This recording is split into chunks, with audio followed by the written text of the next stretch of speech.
Okay, picks. Let's get down to business. There are 3 games I like this weekend. Now, full disclosure, I haven't been doing that great so far this season on the NFL picks. Only 5-5 on the year, right at 500. We are at week 4 already. I would like to start turning a profit. So maybe this is the week. I like these 3 games. Maybe this is the week we're finally going to get it rolling. I want to start with the St. Louis Rams, who are a 2.5-point home underdog against the Seattle Seahawks right now on BETDAQ. A lot of people very high on Seattle right now after 2 impressive home wins over Dallas and Green Bay. Might I remind you, this Seattle team is a different team on the road than they are at home. They play much better at home. And when I look at Seattle, I see the same team I saw last year. They have a good defense. Now, maybe this year they're a great defense. They've looked elite through the first 3 games. They can run the ball, an excellent run-blocking offensive line, and Marshawn Lynch is probably one of the best 6 or 8 running backs in the league. But they have a glaring weakness, and that is their inability to pass the football. And I know that's going to annoy some Seattle fans because a lot of people are really behind Russell Wilson right now. And maybe Wilson will develop into a good NFL quarterback, but the fact of the matter is Seattle is last in the league right now in passing yards, only passing for 127 yards a game. And when you looked at the 2011 Seattle Seahawks, their glaring weakness was their inability to pass the ball.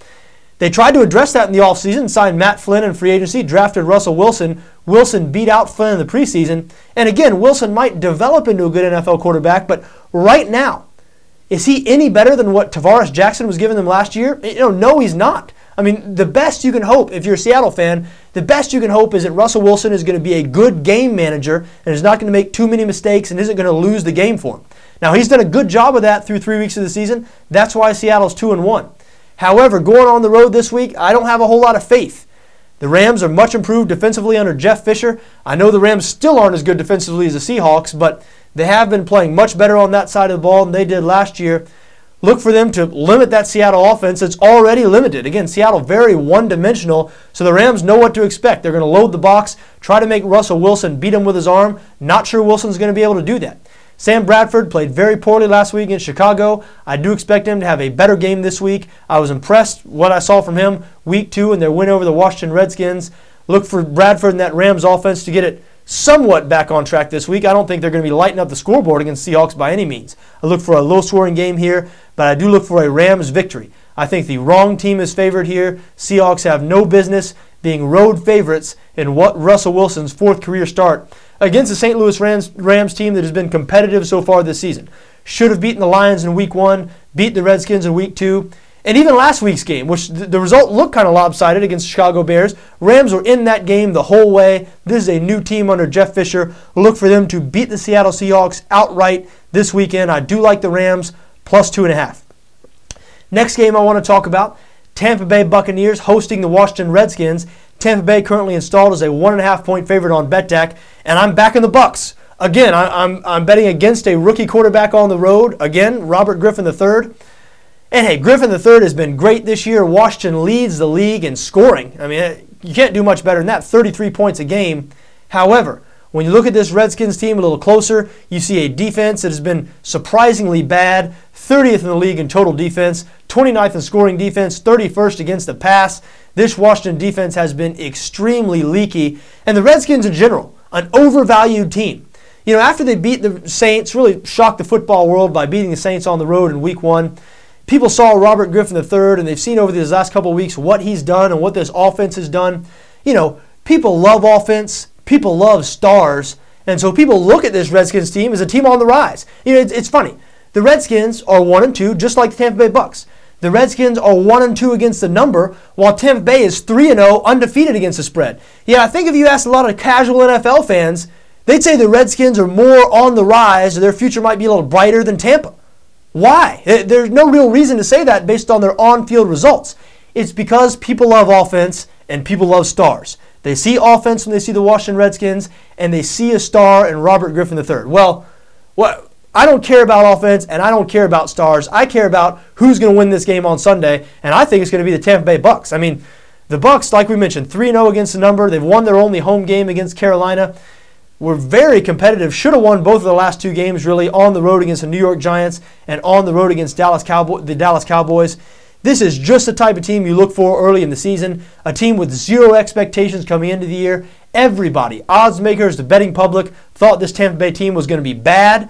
And so we see through 3 weeks of the season, people still haven't fully come around. And it takes some time because Listen, we sports fans, we sports bettors, we're hard-headed. We have definite opinions about these teams, and even though we've seen through 2 or 3 weeks these teams might surprise, we still keep waiting for that team that we thought we were going to see to take the field.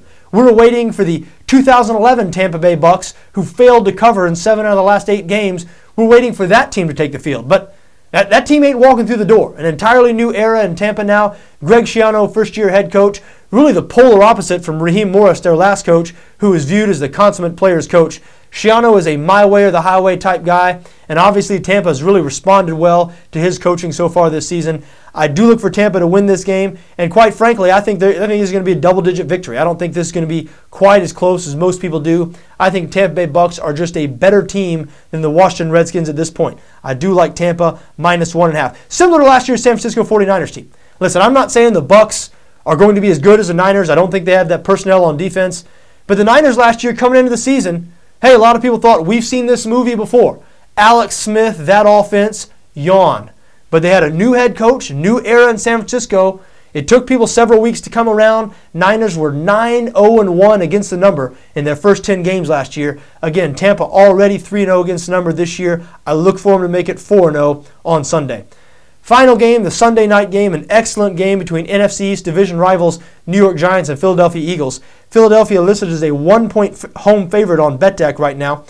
And if you saw these two teams play last week, you might wonder, why is Philadelphia favored?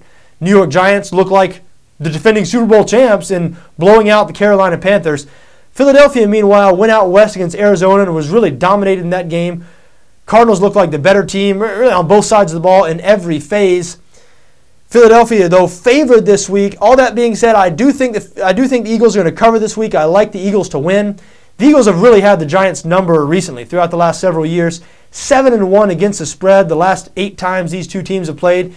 And most of the reason, if you've seen these two teams play, you know the New York Giants secondary does not match up well with this Philadelphia offense. I mean, whenever Philadelphia has played the Giants, it's looked like the Philly offense at their best. Michael Vick, those wide receivers. We do expect Jeremy Maclin back this week. So Deshaun Jackson, Jeremy Maclin, of course LaShawn McCoy, the running back. They've really cranked it up against the New York Giants. They've had some favorable matchups against that Giants secondary. So look for that offense to get on track this week.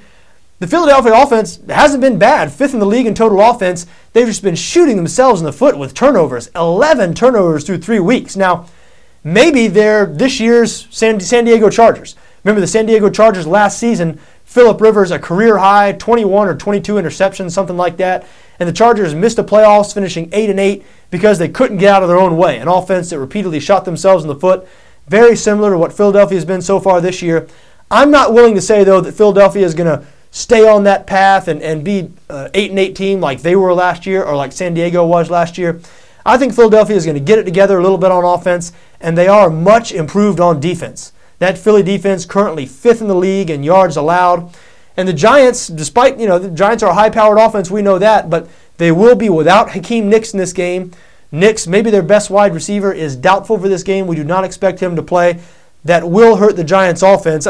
I know they still have playmakers. Certainly, Victor Cruz, as good a wide receiver as there is in the league, might be as good as Nicks. But without Nicks, look for the Giants' passing game to suffer a little bit. And I like the Eagles at home to pull out the win over their division rival. So there you have it. St. Louis +2.5, Tampa -1.5, Philadelphia -1. That's what I've got this week. Best of luck to you, whatever you're going to do this week, just so long as your interests don't conflict with my interests.